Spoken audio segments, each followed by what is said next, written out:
All right, so today we're going to talk about setting section control on our planters. So one of the first things we want to do is come back here to our row unit and take the depth completely out of a row, as I've done here. Moved it all the way up to the top. Take the pressure off my gauge wheel. That way we're going to be able to just sit the seed right on top of the ground and be able to visibly see where we're stopping, applying, and where we're starting to put down seed.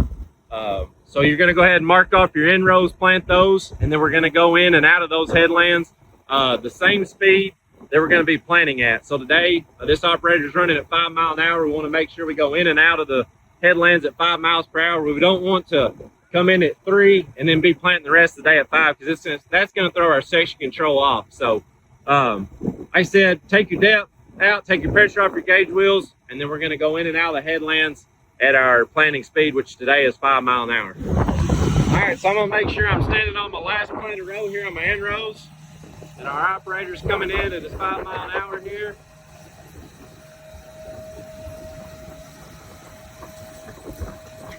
Now I should be able to walk right up to this row and see the seed. As you can see right there, here's my end row.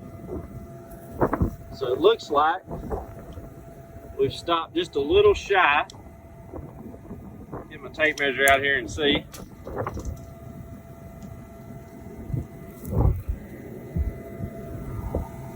So we're right at about 3 inches here. I'm gonna go over and see what my colleague has. He's saying 6 inches, so that's pretty close. I don't know that I'll make any adjustments on that. You know, it just depends on what the grower wants. If he wants overlaps, if he wants it planted right to the row. But 3 and 6 inches off my end row is pretty good for coming in. So now we're going to turn the equipment around and plant out as we're coming out. And again, here we'll have the operator exit his headland just like he was when he was planting. Make sure we got our end row marked here, and then we'll go see where our seed's sitting once he exits.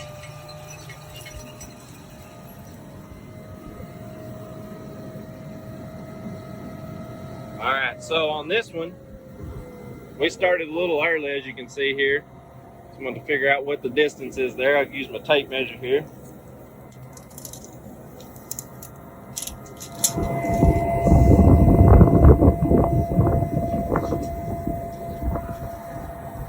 Okay, so as you can see, we're starting pretty early on this one, roughly 6-7 foot early.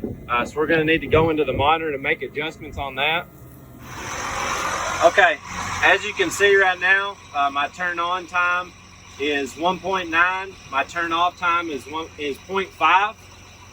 So if I go to my question mark button down here and scroll over, it's going to explain to me what exactly to do. So it says here, when entering the headland, if there's a skip, decrease my turn off. If there's an overlap when entering the headland, increase turn off. Exiting the headland, which is what we're doing, if there's a skip, increase turn on time. This is what we had. If there's an overlap when exiting the headland, decrease turn on time. So I need to decrease my turn on time. So generally speaking, if you're going 5 miles an hour, every tenth you decrease it will be about 7 inches, okay? So we were about 7 foot off, so 7 times 12, and then you divide that again by 7. You got about 12 there, so I'm not going to do quite 12. We'll probably take it back down to a second and see what that gets us. So that'd be 9/10 there, taking off.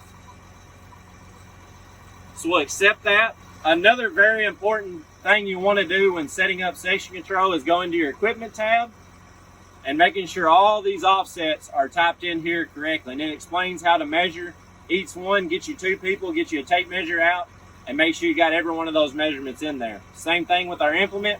We want to go in here to change offsets and make sure all those offsets are measured correctly. Again, explains to you how to measure each one. Make sure your widths are right. So we're running a 16 row corn planter, 30-inch spacing today. If I hit change width, hit feet rows, my track spacing should be 40. If I was running my all 31s planting bean, I'd be 38.75. But again, that's very important on section control. So now that we've decreased our time, we're going to get out and measure again and see what that gets us. All right, so we're having to drive back out again once we made our adjustments, and let's see where we're at now. All right, so you can see here, here's my end row, and I got some seeds about right back here.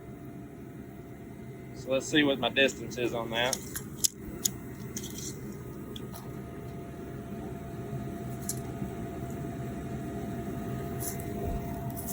All right, so I'm sitting at about 8.5 inches. So I may adjust that one more 1/10 of a second on my end. I'll go over here and see what my coworkers got. What'd you have, Clint? 18. 18? Yeah. Okay. All right, so my coworker had 18 inches. So we're probably gonna go with 2/10 of a second there on our time.